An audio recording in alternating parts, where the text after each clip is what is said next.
Welcome to Module 9.1, Retailing. When we think of the four P's, retailing falls into the place P, or distribution. Let's take a look at our three questions: what, why, and how. What is retailing, and what are some types and characteristics of retailers? What are some trends in retailing? Why is retailing an important distribution channel? Why is non-store retailing on the rise? How does retailing work? In particular, we'll take a look at the retailing mix, or the 6 Ps. First, what is retailing? Simply, retailing is a distribution process in which all the activities involved in selling the merchandise directly to the final consumer are included. So the final consumer is the one who intends to use the product. In the supply chain, which we looked at in the previous modules, retailers are the final link between the manufacturers and the ultimate consumer. When we think about retail stores and retail operations, there are a variety of types, and there are different characteristics that distinguish these types of stores. For instance, there are department stores. So in Japan, department stores in Kyoto like Isetan or Daimaru or Takashimaya are big department stores which generally have fairly high levels of service and a wide variety of products at moderate to high prices, and their profit margins are often moderately high.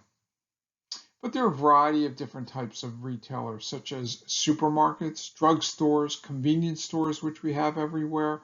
Even restaurants fall into the retail category. And you can see how they vary in terms of level of service, product assortment, and price, as well as gross margin, profit margin on this chart.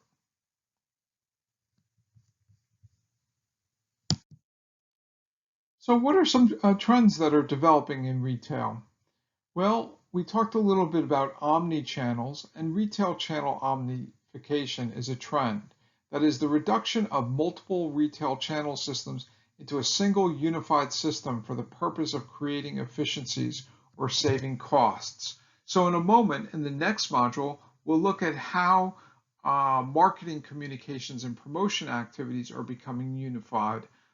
And in this module, we're looking at retail channels and how they're becoming more simplified and unified.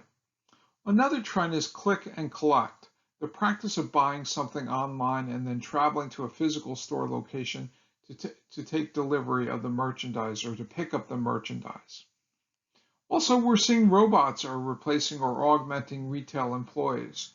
So again, here in Japan, recently in GU, which is part of the Uniqlo group, and there was upon checkout, a robot that helped me check out my merchandise. These are all emerging trends in retail. That's nice. So what? Why do we care? Why is retailing important? Well, as mentioned, the retail is a distribution channel intermediary that sells mainly to consumers, the end user. And if we look at the United States, retail comprises mostly small businesses and is dominated by a small number of large companies. So if you're familiar with America, companies such as Walmart or Target, they would be large retailers in the US.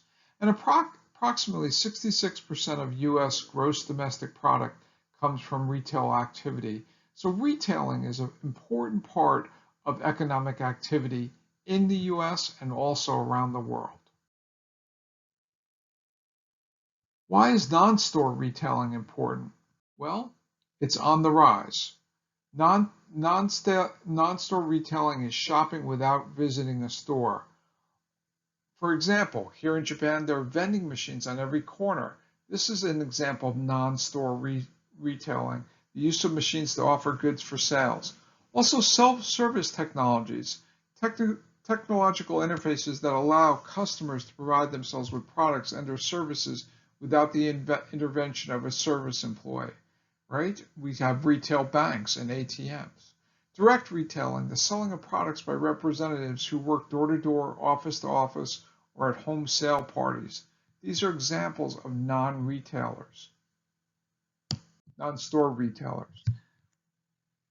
Also, direct marketing, telemarketing, direct mail, and micro-targeting. Again, more examples of non-store retailing.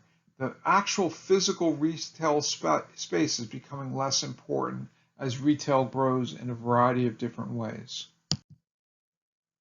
Non-store retailing is even on your TV. For instance, there are shop-at-home networks.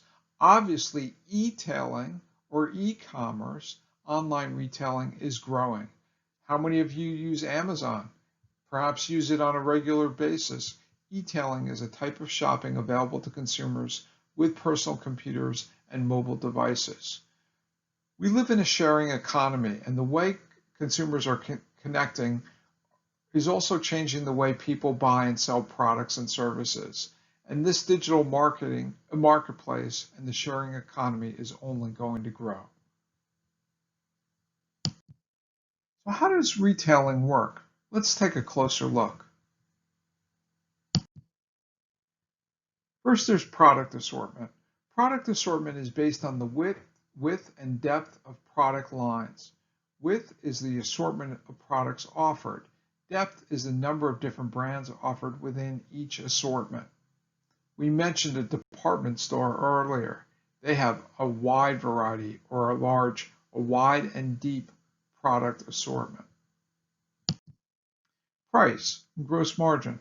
Gross margin is the amount of money the retailer makes as a percentage of the sales after the cost of goods sold is subtracted. Prices in any store format might not vary just from day to day, but even minute to minute. They'll have flash sales, for example. The rise of mobile devices has added a new layer of complexity to pricing decisions. So price and gross margin, that is, the amount of money the retailer makes as a percentage of sales after the cost of goods sold is subtracted, is important considerations when we think about retailing and how it works. Executing a retail marketing strategy. Retail managers develop marketing strategies based on the goals established by stakeholders and the overall strategic plans developed by company leadership. Strategic tasks that precede tactical decisions often require defining a target market and choosing the retailing mix. Several of your learning teams are using retail companies, and you've been talking about the target market and how you're going to manage your retail mix. We'll add a few more P's to this discussion as you consider how to best prepare and position your brand and your company to acquire and retain customers and grow their value over time. Defining a market. The process begins with market segmentation, putting customers into groups. Retailers need to be sensitive to changes in customer preferences. Target markets are defined by demographics, geographic boundaries, and psychographics, as well as behavioral behavior, such as purchase decisions, what people buy and what they don't. Choosing the retailing mix. This entails combining the elements of the retailing mix to come up with a single retailing method to attract the target market.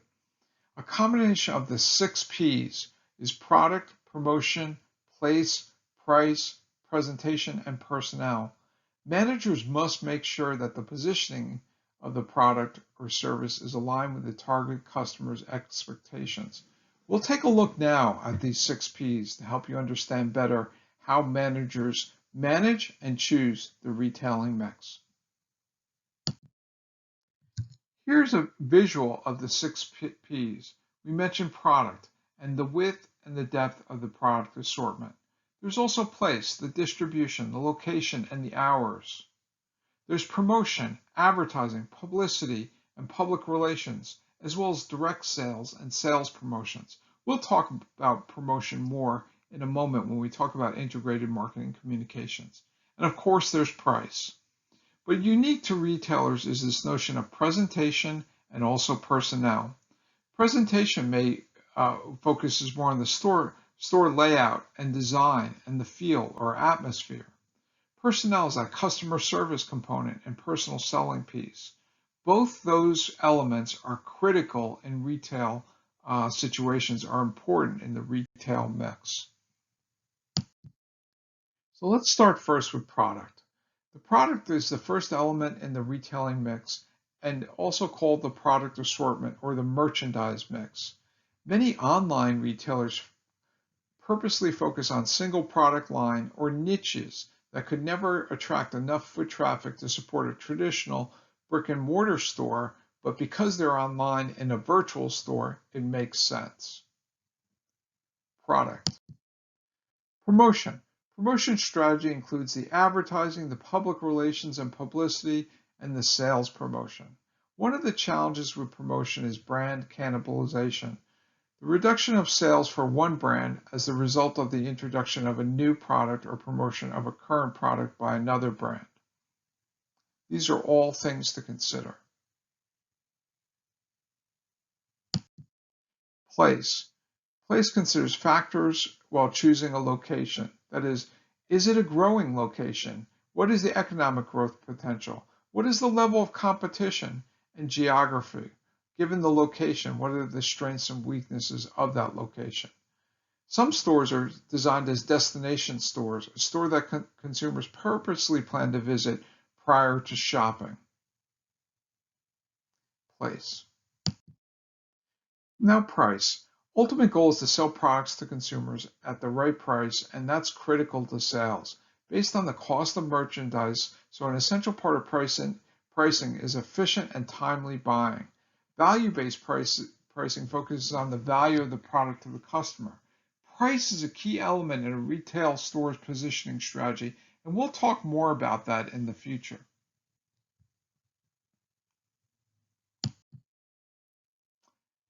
Presentation.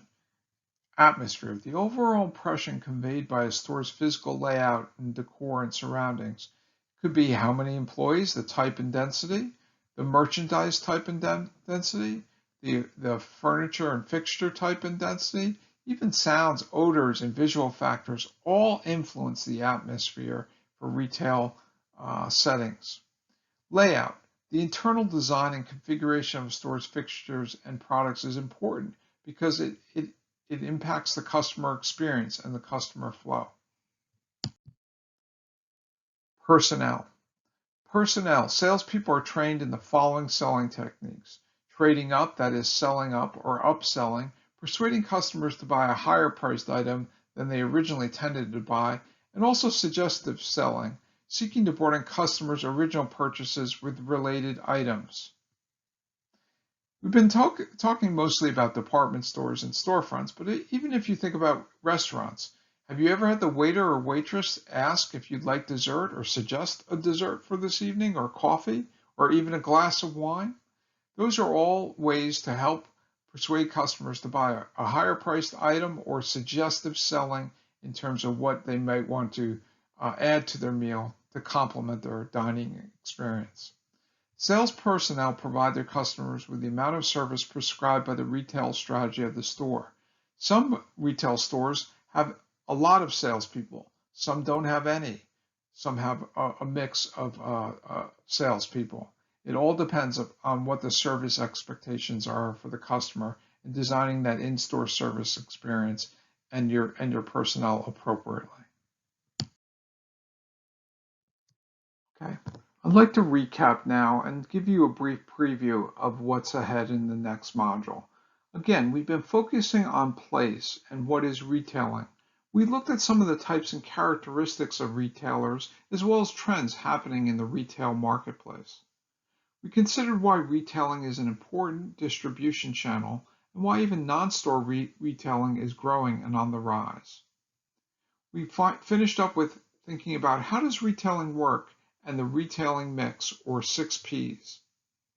Now we'll turn our attention to Module 9.2 and the Promotion P with a focus on integrated marketing communications. If you haven't read the chapter yet on marketing communications, please do so. But if you have, please go on to the next narrated lecture. Thanks.